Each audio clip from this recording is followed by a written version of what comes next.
For the final time, say no to dodgy customer services in Don't Get Screwed. No, we're towing it, mate. We've all been on the receiving end of abysmal customer service. This is not your responsibility. No, that's ridiculous. Trust me. Where we've ended up getting totally screwed over. You burnt my coat, and you're just standing there looking through your stupid book. Sort it out. But how many of us know our consumer rights? No, that's yours. You paid for that. That's yours, and that's yours as well. And how to put the laws that have been designed to protect us into practice. I will never come back in the store again. She's repeating herself. And so on this show, we take customer service to an all-time low. And then reveal your consumer rights. So you know what to do if you find yourself in a similar situation. This is Don't Get Screwed.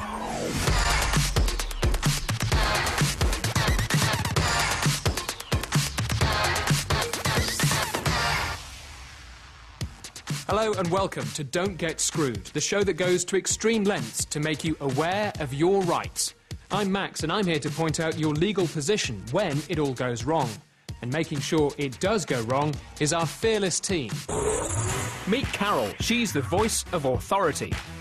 Forceful and uncompromising. Can I change it? No.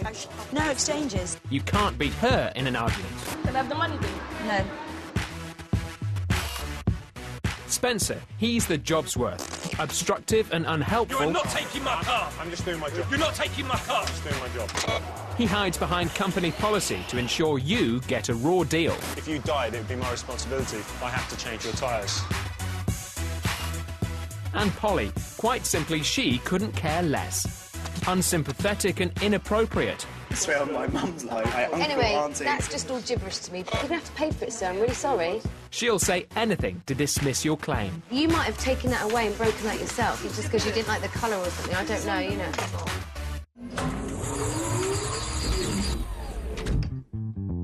Tonight, on the receiving end of the team's appalling customer service are Michael and Punja.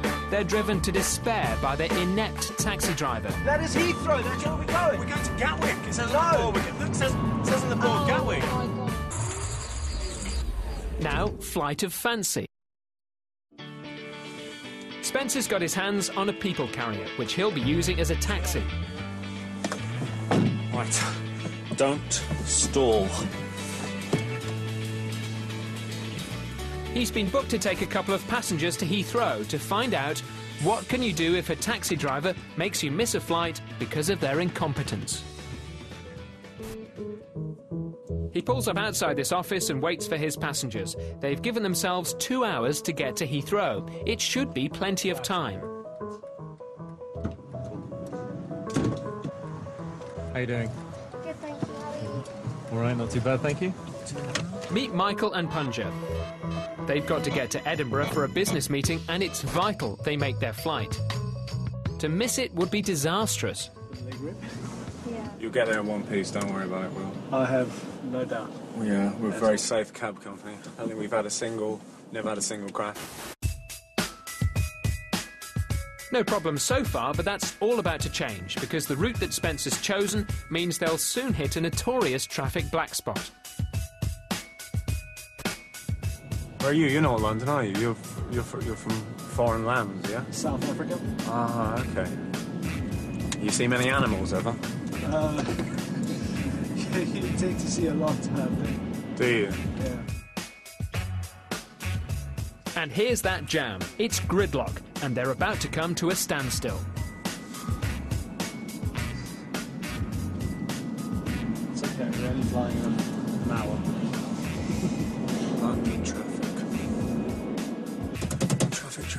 Traffic. We'll make it. It's going to be a run. We'll make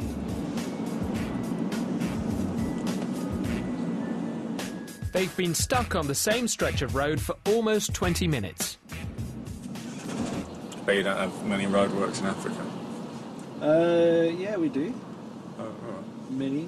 It's a fast-developing country. At long last, the traffic's moving. Michael and Punja have got just 45 minutes to make it. It'll be tight. Oh, the road's looking better anyway. We should be fine, I think.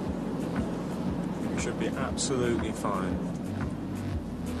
now to waste more of their precious time. Can't feel like a rattling, can you?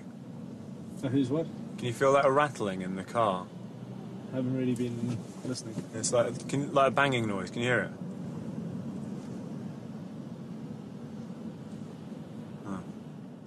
Clearly, it's not making a noise. Guys, I'm just gonna quickly pull over for a sec, just because I'm a bit worried about that noise. So, just like literally 1 second. Yeah, we're going to be so late right now. Just sorry. I just. Don't be kidding. I get straight there. Literally got to be there in 15 minutes. I know, mate, but I just want to get you there safely. I don't want the car to fall apart. Give me 1 second. I'll just be 1 second. I'm really sorry. The chances of making their flight are rapidly diminishing.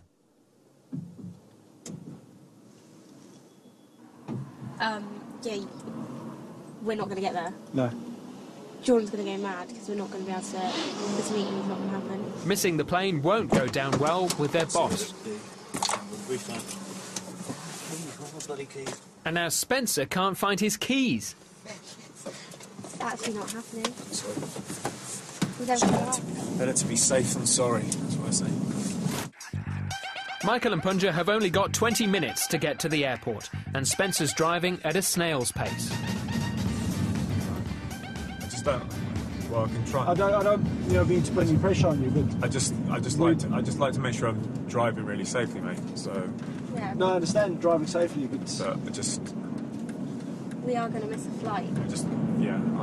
okay, into the right lane. It's just these, mate. There's people coming up, and people drive. Are you indicating that?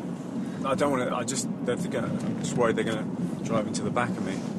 But there's a massive gap. Maybe try and get in there. Dude, there's nobody. Now Look, there's somebody there. After nearly 2 hours, their ordeal is almost over. If nothing else goes wrong, they'll make their flight and can rest easy. Let's turn off there. Let's turn off here. Hello. Yeah.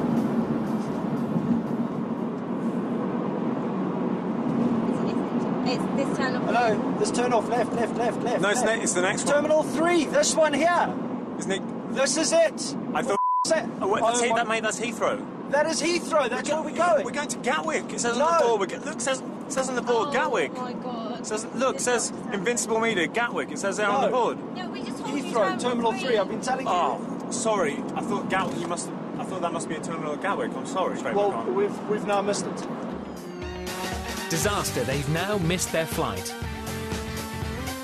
Finally, after 2.5 hours, Spencer pulls into the drop-off point. You haven't got any bags of it. It's £40.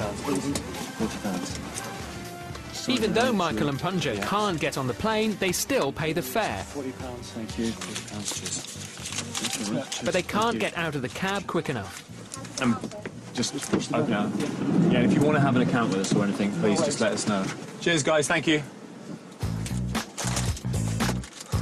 There's nothing you can do about it because you can't literally rip the steering wheel out of the guy's hand. It did cross my mind. Pull him out, throw him in the back seat, and let me drive.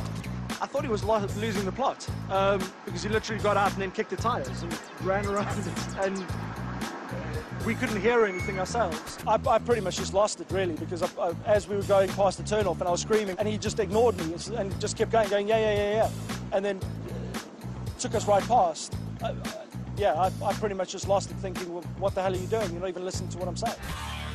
It's been the taxi ride from hell for Michael and Punja. They gave themselves plenty of time to get to the airport, but because of Spencer's incompetence, they missed their flight.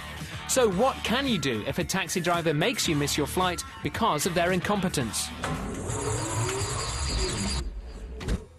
If you miss your flight because of bad traffic or the engine gives up, anything out of the driver's control, then it's tough luck. Buy some fake tan, go home and have a good cry. Make sure the taxi driver knows you have a plane to catch. Then if you miss your flight because of the driver's incompetence, the taxi company is liable for your extra costs. The law treats failure to meet these basic obligations as breach of contract. So if they fail to cough up, go straight to the civil courts. But maybe use a bus.